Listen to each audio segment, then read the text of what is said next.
თუ თქვენი პატარა ამჩნევთ, რომ კისერს ცხრის გვერდით, როდესაც უნდა რაღაცა საგნის დანახვა ან გარჩევა, დაუყოვნებლივ მიაკითხეთ თვალის ექიმს, რადგან ხშირად ეს სიმპტომი არის ხოლმე სიელმის მაუწყებელი, რაც გარკვეულ კვალს ტოვებს ბავშვის განვითარებაზე.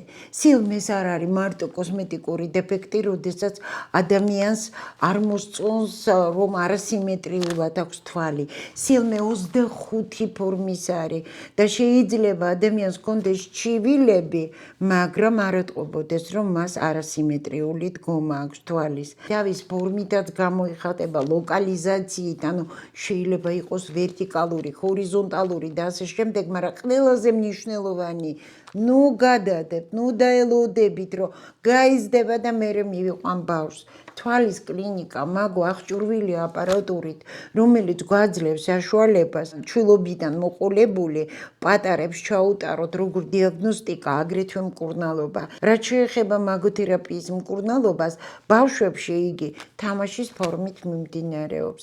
არის აბსოლუტურად უმტკივნეულო, უვნებელი, ეფექტური, ამიტომაც იგი დაცულია საერთაშორისო პატენტებით.